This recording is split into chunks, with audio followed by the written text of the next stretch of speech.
So if you're interested in using two interfaces at the same time to record with your DAW, whether it be Logic, Pro Tools, Reaper, Ableton, all those, you're going to want to stick around and watch this video.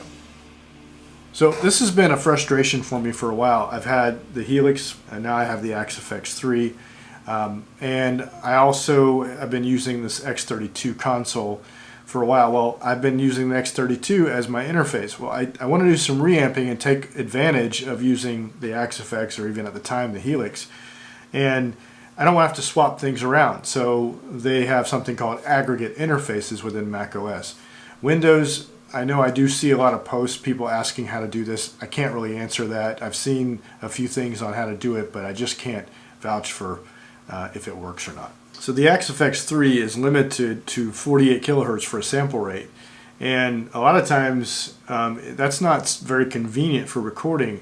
And I've been running a 44.1 on the X32 and other interfaces that I've had because I've just been in other studios. And you know, every time the engineer looks at it, he's like, "Oh, dang, you recorded these tracks in 48 kilohertz." Well,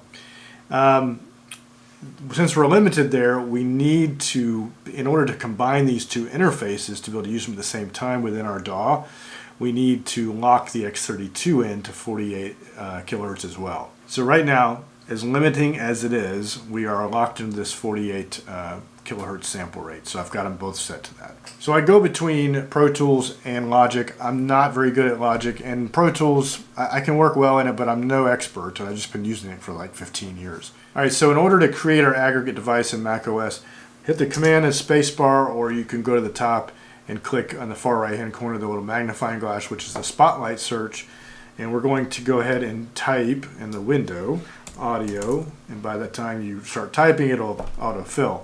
And just press enter. This gets us to all of our audio devices. You can see I've already got the X32. I've just named it that. This one, Pro Tools Aggregate, that gets created automatically when you install Pro Tools. But you can see the interfaces here. XLive, that's my X32, and that's the card in the back of that, the USB card. And then it detects the Axe-Fx 3. It already detects all the outs that it has. I've got the sample rate set. It's already set in the Axe-Fx. You can't change it. But the XLive, I've changed it on the XLive on the X32 itself, and it has all the inputs and outputs already here. Output 1 through 32 and input 1 through 32 on there, and then 8 ins and outs on the Axe-Fx 3. We're going to go ahead and create our first one, and then I'll talk about clock source, all that in a minute. So let's click the plus sign, create aggregate device.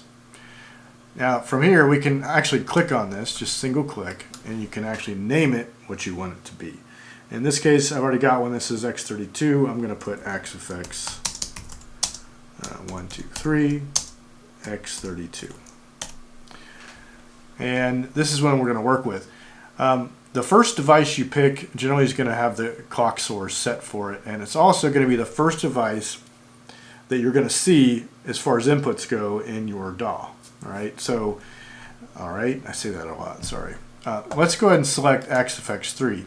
Clock source automatically set to that. And then the second one we're going to do is XLive.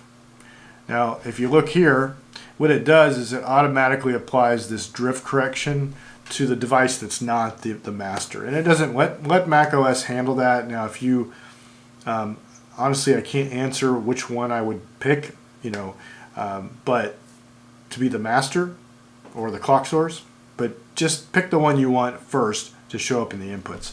In that case, we've got Axe-Fx 3. So it automatically, if you highlight things over here, you'll see all the interfaces, all the inputs, sorry, and all the outputs. Really, that's all there is to creating the aggregate device in macOS. It's really easy. All right, so right here, this is the software for the X32, and it shows all inputs 1 through 32, and I can see all the channels down here. So we're not going to really talk about that, but just show you this is, you know, this is everything. If I scroll over, I've got 32 channels here, and I've got them labeled like this. So I'm going to show you what I have done that was pretty frustrating for me in Logic and Pro Tools, and it's a stupid thing that you kind of overlook, but label your inputs and outputs. It'll really help out when you're tracking. And so let's go over to Logic, click on the Logic, click on Preferences. Let's go ahead and click over Audio, and we'll make sure that that is selected. So we have our new one here. This is the one I'm currently using. It's the same. So now I've selected XFX3, X32 for my output and input device. I'm not worried about my buffer setting right now. And we're going to initialize this, and then we're ready to go with the next step. Next step you want to do is you want to come over here and go to the mix window. But first, before you do that, make sure under preferences that you can go to advanced tools and show advanced tools. Make sure that's checked, and then check audio and whatever else you want to do, advanced editing. And that will have a lot of things that show up so you can make changes with them. So we're going to run over the mix window. We're going to go IO labels. So this is going to bring up it's going to look a little different on yours because you don't have it set up yet. But you can look here, and this is, I think, something to experiment with as you start working in your DAW, is they all have some sort of input-output assignments that you can do, but experiment on the naming convention and things that really help you out personally. So this one here, what you can do is, I'm trying not to mess it up here, but right now if you look in the beginning, they're all set on the left here under channels. So it'll have input 1 through, you can see tons of them, and all your buses down here as well. I've chosen to use, you can see it says provided by driver. So you'll want to either pick those, and you can actually do this. You can actually click on one and just highlight and then let go, and it will automatically take them all in there. So we're going to put them back here. If you want to, you can put your own names in here. So this right here, 1 through 8, this is the XFX. And then 9 through 40 on the inputs is the inputs for the X32 or whatever other interface you have.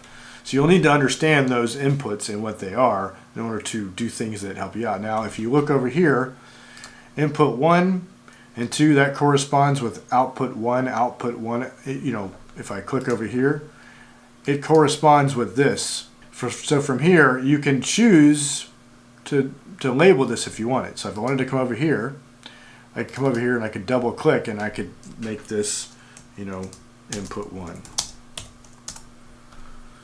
And then I can copy and paste into the short one as well. And what I've done here is I've got input 5 and 6. I've done custom labels here. Those are my DI inputs. So I've labeled them DI left, DI right here, okay? And then I'll show you how to select those. 7, 8, I've left those alone. I come over here, input 9 and 10. So this is one thing that kind of confused me. I went to 9 and I was real confused about this, but if you look over here, it says provided by driver again. That is my X32, input 1 through 32. And you can look on the last one, it says input 40. So here I was trying to count things, and I felt stupid when I saw this column over here.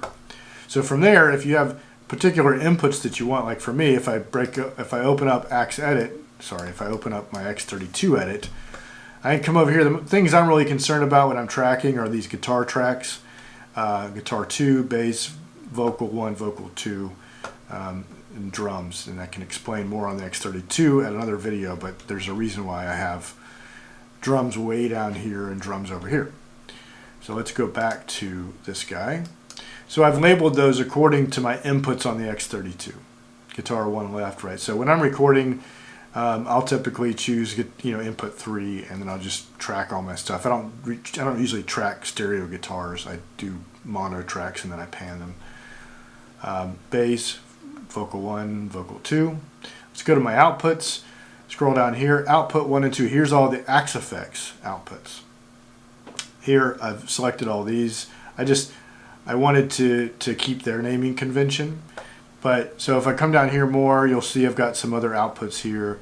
These are actually playback tracks, and I'll explain, that's another video. But here, let's go down to here. So output, I've got a talkback, I've got a mic in the room, and that gets that output. And then I've got click tracks, so I can route click tracks over to output 32. And that goes into my P16s, which are these little personal mixers. And here, these are stereo inputs. So now we go from mono outputs and mono inputs to stereo inputs. And if I'm ever using these, yes, I'll come over here. I was mostly concerned with 5 and 6. So that's my DI if I want to go stereo DI. Same thing with drums, guitar, And then from here, we've got outputs here, output 5 and 6. That's part of reamping. And then I've got 7 and 8. That's also kind of something else I've done in order to not have to change settings in the XFX when I want to reamp. I set the output to output 7 and 8, which corresponds with the USB in on XFX right here. That's 7 and 8. So I can actually route everything from there. Each channel going to 7 and 8 actually takes that audio, pulls it back into USB, and routes it through this, and then I can tweak things. So my output 9 and 10 is actually output 1 and 2. That is my X32. That is the monitors that are behind this camera, and that's how I hear stuff out here. So I select that, and I want to use my own naming convention, so I use this and I name it X32 output. So long story short, that's how to create an aggregate device. That's how you can use your current interface in macOS and actually be able to use the XFX to reamp as well instead of having to unplug everything. So, maybe you already figured this out, but if you hadn't and you've been struggling, I hope this has helped out. So have a good week.